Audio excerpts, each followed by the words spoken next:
Come, Wangari's mother called. She beckoned her young daughter over to a tall tree with a wide, smooth trunk and a crown of green oval leaves. Feel, her mother whispered. Wangari spread her small hands over the tree's trunk. She smoothed her fingers over the rough bark. This is a mugama, her mother said. It is home to many. It feeds many, too. She snapped off a wild fig from a low branch and gave it to her daughter. Wangari ate the delicious fruit just as geckos and elephants did. High in the tree, birds chirped in their nests. The branches bounced with jumping monkeys. Our people, the Kikuyu of Kenya, believe that our ancestors rest in the tree's shade, her mother explained. Wangari wrapped her arms around the trunk as if hugging her great-grandmother's spirit. She promised never to cut down the tree. Each year, the mugamo grew, and so did Wangari. As the oldest girl in her family, she had many chores. Every day, she fetched water, clear, and sweet from the river. In the rainy season, she planted sweet potatoes, millet, and beets. When the sun shone brightly in the dry season, she shooed the chickens in the shade. Sometimes, when her brother, Nidirutu, returned from school, he and Wangari played among the arrowroot plants by the stream, where thousands of eggs hatch into tadpoles, and tadpoles turn into frogs. During those times, Nidirutu told Wangari what he had learned in his classes. Plants give air for people to breathe, he said. 20 divided by 2 is 10. There are 7 great seas to sail. Wangari listened as still as a tree, but her mind swirled with curiosity like the currents in the stream.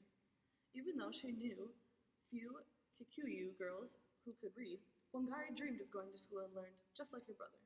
I must go to school, she told him. You will, he promised. Nidirutu talked to their parents. Why doesn't Wangari go to school, he asked. Wangari's parents knew she was smart and a hard worker. Although it was unusual for a girl to be educated, they decided to send her to school. They knew she would not disappoint them. After some time to arrange for her fees and supplies, Wangari's mother came to her. You are going to school? She told her daughter. Wangari grinned widely and hugged her mother. Thank you, she cried. I will make you proud. I can have a different accent every time. Wangari walked the long road to a one-room schoolhouse with walls made of mud, a floor of dirt, and a roof of tin. In time, she learned to copy her letters and trace numbers. Wangari's letters soon made words, and her words made sentences. She learned how numbers could be added and subtracted, multiplied and divided. Animals and plants, she discovered, were like human beings in many ways. They needed air, water, and nourishment too. When Wangari finished elementary school, she was 11 years old. Her mind was like a seed rooted in rich soil, ready to grow. Wangari wanted to continue her education, but to do so, she would have to leave her village and move to the capital city of Nairobi. Wangari had never been farther than her valley's ridge. She was so scared. Go, her mother said. She picked up a handful of earth and placed it gently into her daughter's hand. Where you go, we go. Wangari was sad to leave, but she knew that what her mother said was true. Wherever Wangari went, so went her family, her village, and her Kikuyu ways. She kissed her family and said goodbye to the mugumo tree, remembering her promise always to protect it. Wangari's new life in the city amazed her.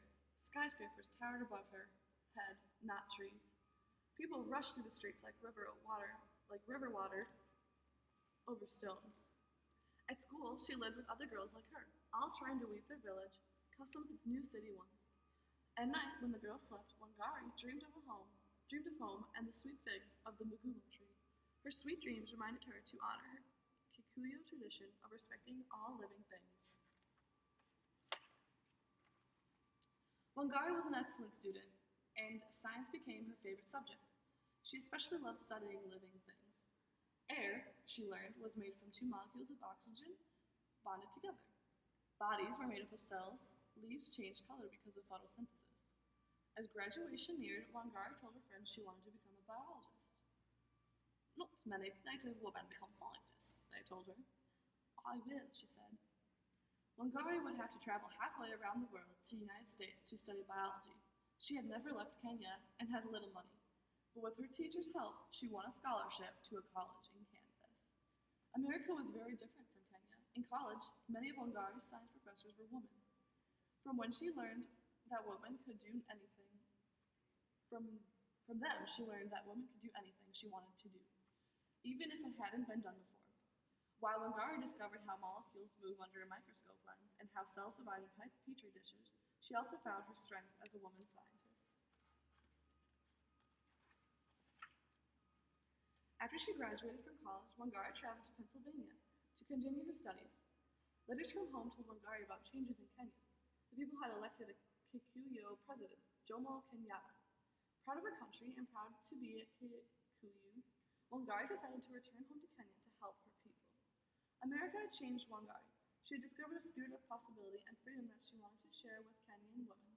She accepted a teaching job at the University of Nairobi. Not many women were professors then, and even fewer taught science. Wangari led the way for other women and girls. She worked for equal rights so that female scientists could be treated with the same respect as male scientists.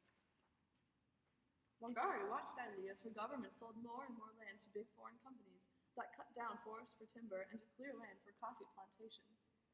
Native trees such as cedar and acacia vanished.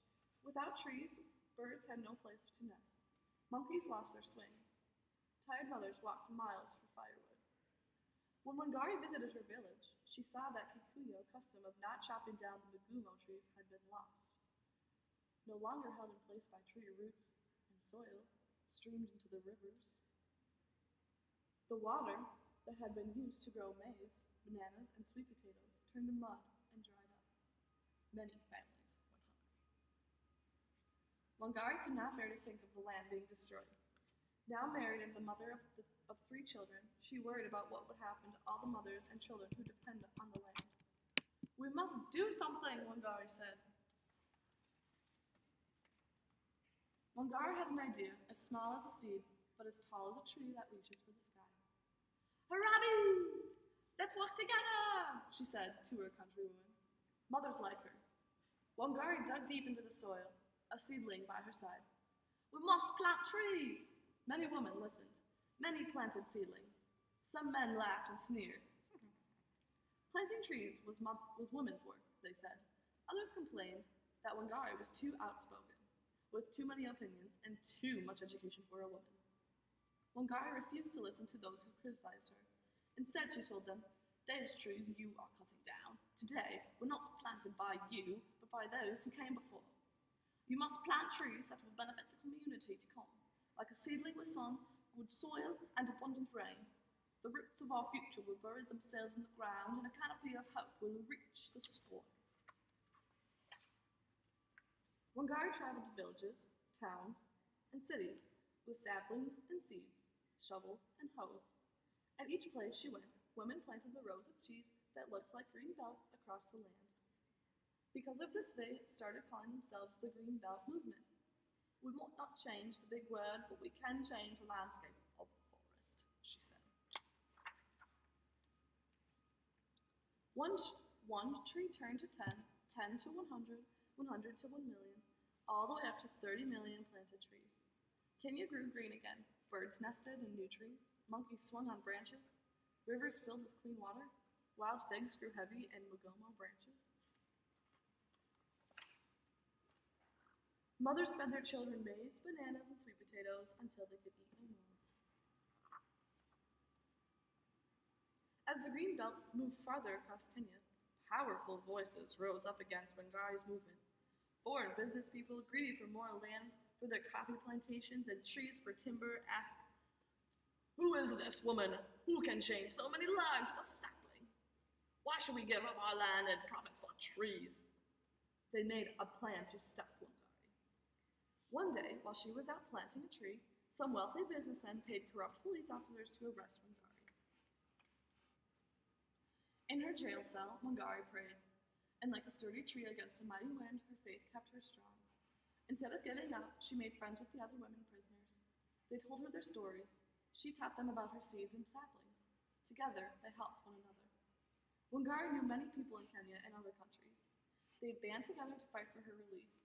Before she was free, Wangari promised to help fight for the rights of the other women prisoners too. Wangari realized that the people who had put her in the jail didn't like the changes in the land or in the woman. The people in charge of big companies wanted to keep the land for themselves, and the government was frightened of too many advances made by women. If she wanted to help save her country and countrywomen, Wangari would have to go out into the world to spread her message. She would have to leave her home once more. Wangari began to travel, telling her story to teachers, presidents, farmers, ambassadors, and school children all over the world. She dug in the dirt, planted seedlings, and spoke about women's rights. With everyone she met, she shared the seed of change. In time, Kenya changed.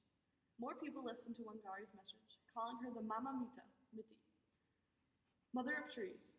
They wanted her to lead them into Kenya's new democracy. Wangari was elected to Kenya's parliament and became Minister of the Environment. Still, she did not stop planting trees. In 2004, Wangari won the most prestigious peace prize in the world, the Nobel Peace Prize. It had never been awarded to an African woman or an environmentalist. Standing in front of an audience of people from around the world, far from her village, Wangari remembered her girlhood lesson to the Mugumo. She understood that persistence, patience, and commitment to an idea as small as a seed, but as tall as a tree that reaches for the sky, must be planted in every child's heart.